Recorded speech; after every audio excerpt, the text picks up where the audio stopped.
जय श्री कृष्णा, जय सिया राम। कली हनुमानी, हनुमान जी की आध्यात्मिक शिक्षाएं, अध्याय 10, अदृश्य 4, भाग 1। जब उर्वा अपने साधारण स्वरूप में लौट आया, तब हनुमान जी ने मानसिक चतुर्काया का वर्णन किया। मानव मन वास्तव में 4 अलग अलग कायाओं का समूह है, जो अमूर्त पदार्थ से बनी होती हैं। जिस प्रकार आपकी भौतिक काया श्वास लेती और छोड़ती है, ठीक उसी प्रकार आपकी मानसिक कायाएं विचार ग्रहण करती हैं और छोड़ती हैं। आपकी मानसिक चतुर्काया की भ्रमकारी शक्ति इस तथ्य में निहित है कि वे अदृश्य और अज्ञात हैं। जब वे कुछ करती हैं तो आपको अर्थात आपकी आत्मा को लगता है कि आप करता हो। जब वे कुछ इच्छा करती हैं तो आप उन इच्छाओं की इस तरह अनुकृति करते हैं जैसे कि वे आपकी ही इच्छाएं हों। अदृश्य चतुर्काया के कारण उत्पन्न यह भ्रम तब तक सहायक है जब तक कि आप इस संसार के दृश्यों में निहित भावनाओं का रस पीना चाहते हैं। परंतु एक दृश्य के पश्चात दूसरा दृश्य आता है और दूसरे के पश्चात तीसरा। जब दुख भरे दृश्य आने लग जाएं और आप उनसे बाहर निकलना चाहें तो यही भ्रम समस्या बन जाता है। इस भ्रम को तोड़ने के लिए अदृश्य चतुर्काया को दृष्टिगोचर होना पड़ेगा, ताकि जब वे कोई इच्छा करें तो आप अर्थात आपकी आत्मा उनकी अनुकृति ना करे। उर्मी ने पूछा, देव, जब आपने हमें पूरी तरह से प्रशिक्षित कर दिया होगा तो क्या हम अपनी मानसिक चतुर्काया को उतनी ही स्पष्टता से देख पाएंगे जितनी स्पष्टता से हम अपनी भौतिक काया को देखते हैं? हनुमान जी ने पूछा, आप अपना भौतिक तन देख रहे होते हैं तो देखने की क्रिया कौन करता है? उर्मी ने उत्तर दिया, मेरा मन देव। और जब आप अपने मन और विचारों को देख रहे होते हैं तब देखने की क्रिया कौन करता है? आत्मा, उर्मी ने अनिश्चित रूप से कहा। हनुमान जी ने कहा, आत्मा जो कुछ भी देखती है मन के माध्यम से ही देखती है, क्योंकि जब आत्मा मन से मुक्त होती है तब वह शून्य होती है। इसीलिए मैं पुनः पूछता हूँ, तन को देखने की क्रिया मन करता है तो मन को देखने की क्रिया कौन कर सकता है? उर्मी ने अनुमान लगाया, मन स्वयं देव। हनुमान जी ने कहा, हाँ, आप अपनी अदृश्य मानसिक चतुर्काया को एक दूसरे को उजागर करने पर बाध्य कर सकते हैं। ठीक उसी तरह जिस तरह ये चारों मिलकर भौतिक काया को उजागर करती हैं। मन शक्तिशाली है, परंतु उजागर होने के पश्चात बड़े ही पूर्वानुमेय ढंग से काम करता है। मेरे शब्द आपकी मानसिक चतुर्काया को इस तरह से प्रशिक्षित करेंगे कि वे एक दूसरे को उजागर करना शुरू कर देंगी और अपनी इच्छाओं का उत्तरदायित्व स्वयं लेना शुरू कर देंगी। ऐसा होने के पश्चात आत्मा जाग जाएगी और उसका रुख ऐसा होगा, हे मेरी भौतिक काया और मानसिक चतुर्काया, जैसा कि आप सहमत हैं, जो इच्छा आपने अभी व्यक्त की है वह मेरी नहीं है। मैं इस इच्छा की अनुकृति नहीं करूंगी। मुझे यह स्वीकार्य नहीं है कि आप मेरा अगला दृश्य तय करें। आप अपनी इच्छा अपने पास रखिए, मैं चली किसी अन्य किरदार से जुड़कर अपना अगला दृश्य जीने। धनुष्क की प्यास अब लगभग मर चुकी थी। वह बोला, देव, मेरा तन पानी पीने की इच्छा रखता है, दूसरी ओर मेरा मन मेरी प्यास का दमन करने की इच्छा रखता है। तन और मन एक ही किरदार का भाग हैं, फिर उनकी परस्पर विरोधी इच्छाएं क्यों होती हैं? आपने बताया कि एक किरदार परिभाषा से ही अधूरा है और पूर्ण बनना चाहता है, तो किरदार की भौतिक काया और मानसिक चतुर्काया को मिलकर सद्भाव से पूर्ण होने के प्रयास करने चाहिए। पांचों को एक दल के रूप में काम करना चाहिए।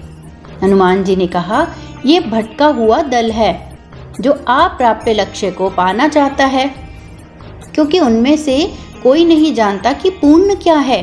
वे जान ही नहीं सकते। एक अंश कभी भी पूर्ण को नहीं जान सकता, इसीलिए उनके पास पूर्णता के बारे में अलग अलग दृष्टिकोण हैं। किरदार को पूर्ण करने के लिए वे पांचों अलग अलग मार्ग चुनते हैं। वे पांचों ऐसे 5 अनजान जनों की तरह हैं जो अटूट जंजीरों से एक दूसरे से बंधे हुए हैं और एक अज्ञात क्षेत्र में एक रहस्यमय खजाने की खोज कर रहे हैं। खजाना कहाँ मिल सकता है, इसके बारे में पांचों के अलग अलग विचार और अनुमान हैं। पांचों को अलग अलग दिशाओं में खजाना दिखाई देता है। यही कारण है कि वे अलग अलग इच्छाएं पैदा करते हैं। हर डग पर इच्छाएं आपस में टकराती हैं और सबसे शक्तिशाली इच्छा की जीत होती है। जीतने वाली इच्छा यह निर्धारित करती है कि वे पांचों अगला डग किस दिशा में बढ़ाती हैं, या यूं कहें कि पांचों में से जो भी सबसे शक्तिशाली होता है वही अन्य चार को अपनी इच्छा की ओर घसीट लेता है। देव, यह तो मुझे पता है कि मेरी भौतिक काया इस समय पानी पीने की इच्छा कर रही है, परंतु प्यास का दमन करने की इच्छा मेरी मानसिक चतुर काया में से किसकी है? धनुष्क ने पूछा। हनुमान जी ने कहा, आपको शीघ्र ही पता चल जाएगा। मानसिक चतुर काया के नाम इस प्रकार हैं: बुद्धि काया, विवेक काया, संस्कार काया और चित्त काया। मैं इन चारों को काया इस बात पर बल देने के लिए कह रहा हूँ कि ये भौतिक काया की तरह ही हैं। अंतर केवल इतना है कि ये चारों अदृश्य और अमूर्त पदार्थों से बनी हैं। एक बात यह आपको पूरी तरह से मैं स्पष्ट कर दूं कि आप काया शब्द को छोड़ सकते हैं और उन्हें केवल बुद्धि, विवेक, संस्कार और चित्त कह सकते हैं। भौतिक काया, जैसा कि आप जानते हैं, मूर्त पदार्थ से बनी है और अपनी इंद्रियों की सीमा के भीतर आने वाले मूर्त पदार्थों के साथ क्रिया करती है। जब आप आम का फल देखते हैं या सूंघते हैं तो आपको आम खाने की इच्छा होती है। वह आपकी भौतिक काया की इच्छा है। भौतिक काया के दृष्टिकोण से पूर्ण का अर्थ है एक ऐसी आदर्श और अमर काया जिसे भूख प्यास नहीं लगती, जो कभी बूढ़ी अथवा रोगी नहीं होती। भौतिक काया पदार्थों को दो श्रेणियों में वर्गीकृत करती है। एक वे पदार्थ जो उसे बेहतर बनाकर उसे पूर्णता की ओर ले जाते हैं, इसीलिए उन पदार्थों का सेवन किया जाना चाहिए। दूसरे वे पदार्थ जो उसे बदतर बनाते हैं और उसे पूर्णता से दूर ले जाते हैं, इसलिए उनका त्याग किया जाना चाहिए। आपकी भौतिक काया का पूरा तंत्र प्रथम श्रेणी के पदार्थों का उपभोग करने और दूसरी श्रेणी के पदार्थों का त्याग करने की इच्छा पर आधारित है। उर्वा ने मुस्कुराते हुए कहा, देव, मेरी भौतिक काया स्वादिष्ट शहद से भरी बाल्टी पीने की इच्छुक है। क्या मेरी काया सच में मानती है कि ऐसा करने से वे अमर हो जाएगी? होता इसके विपरीत है। इतना शहद उसे मृत्यु के समीप ले जा सकता है। उर्मी ने कहा, मुझे लगता है कि मानसिक चतुर काया को ऐसा करने से होने वाली हानि का पता है, इसीलिए वे चारों मिलकर इस इच्छा का विरोध करती हैं। उन चारों की संयुक्त इच्छा के सापेक्ष भौतिक काया की शहद पीने की इच्छा कमजोर पड़ जाती है। क्या इसका अर्थ यह है, यदि मानसिक चतुर काया न होती तो भौतिक काया एक ही दिन में स्वयं को नष्ट कर लेती? क्या भौतिक काया की वही दुर्गति होती है जो शहद में गिरकर दम तोड़ने वाली एक चींटी की होती है? उर्वा ने विचार किया। हनुमान जी ने कहा, नहीं, आप एक बार में कितना शहद खा सकते हैं? भौतिक काया स्वयं को हानि नहीं पहुंचाना चाहती। पूर्ण होने की आशा में पर्याप्त शहद का सेवन करने के पश्चात आशा कहीं और टिक जाएगी। कदाचित मीठा खाने के पश्चात कुछ नमकीन खाने में पूर्णता दिखाई देगी। यदि आपकी भौतिक काया यदि कुछ अनावश्यक अथवा हानिकारक पदार्थ खा लेती है तो उसे त्याग भी सकती है। और वैसे भी मानसिक चतुर काया के बिना तो आप इतना शहद प्राप्त ही नहीं कर पाएंगे। शहद खोजने और तोड़ने के लिए मन की आवश्यकता होती है। इसीलिए ये अटकलें लगाना अनुचित है कि मानसिक चतुर काया के बिना भौतिक काया मर जाएगी। प्रायः होता यह है कि आपकी मानसिक चतुर काया द्वारा उत्पन्न इच्छाएं ही आपकी भौतिक काया को हानि पहुंचाती हैं। पेड़ को देखो, उसका मानसिक अस्तित्व लगभग ना के बराबर होते हुए भी वे मनुष्यों की तुलना में बहुत लंबे समय तक जीते हैं। उर्वा ने अनुमान लगाया, कदाचित अत्यधिक मात्रा में शहद खाने की इच्छा पूरी होने से मेरी भौतिक काया की इच्छा नहीं है। इस इच्छा के पीछे मेरी मानसिक चतुर काया का प्रभाव भी हो सकता है। हनुमान जी ने कहा, हाँ, अन्य प्रभावों से मुक्त कुछ भी आत्म विनाशकारी इच्छा नहीं करती। आपकी भौतिक काया वर्तमान में जीती है और अपनी इंद्रियों की पहुंच में उपस्थित वस्तुओं को 2 श्रेणियों में वर्गीकृत करती है। एक वे वस्तुएं जिनको ग्रहण करना चाहिए और दूसरी वे जिनका त्याग करना चाहिए। यह वर्गीकरण पूर्ण बनने की इच्छा पर आधारित है। यद्यपि आपकी भौतिक काया को यह नहीं पता कि पूर्ण क्या है। पूर्ण बनने के उसके सभी प्रयास व्यर्थ हैं। आपकी आत्मा को उन प्रयासों से कोई लेना देना नहीं है। आत्मा को तो उन अनुभवों में रुचि है जो उन प्रयासों के परिणाम स्वरूप उत्पन्न होते हैं। अब मुझे यह रहस्य समझ आया। उर्वा ने अपनी मंगेतर उर्मी की ओर देखते हुए कहा। उर्मी ने अपनी भौहें उठाई और पूछा, कौन सा रहस्य? कुछ नहीं, उर्वा अपनी दृष्टि वापस चिरंजीवी गुरु की ओर करते हुए बोला। परंतु हनुमान जी ने अपने शिष्यों को एक विचारशील ठहराव उपलब्ध कराने के लिए अपनी आंखें बंद कर ली थी। वे चाहते थे कि उनके शिष्य भौतिक तन के ज्ञान को पूरी तरह से अवशोषित कर ले। उर्मी और उर्वा ने इस ठहराव का पूरा लाभ उठाया। उनके बीच एक मूक वार्ता चली जो इस प्रकार थी। उस रहस्य की गुत्थी अंततः सुलझ ही गई। कौन सा रहस्य? मुझे कुछ समझ नहीं आ रहा। जनन की इच्छा, बच्चों को जन्म देने की इच्छा। मुझे कुछ समझ नहीं आ रहा। आपको सब समझ आ रहा है उर्मी। आप ही तो विवाह के लिए इतने उत्सुक हो। जनन वंश बढ़ाने के लिए आवश्यक है। मातंग परंपरा का भविष्य इसी में निहित है। इसमें शारीरिक कुछ भी नहीं है। हो सकता है पूरी तरह शारीरिक ना हो सकता है यह भौतिक काया और मानसिक काया, चतुर काया की संयुक्त इच्छा हो, परंतु भौतिक काया अवश्य इसमें संलग्न है। आप इससे इनकार नहीं कर सकती। हम एक दूसरे के प्रति आकर्षण क्यों अनुभव करते हैं? क्योंकि मेरी भौतिक काया आपके साथ मिलन में अमर होने की संभावना देखती है और आपकी भौतिक काया मेरे साथ मिलन में। मैं आपके बीच की ओर आकर्षित होता हूँ और आप मेरे बीच की ओर।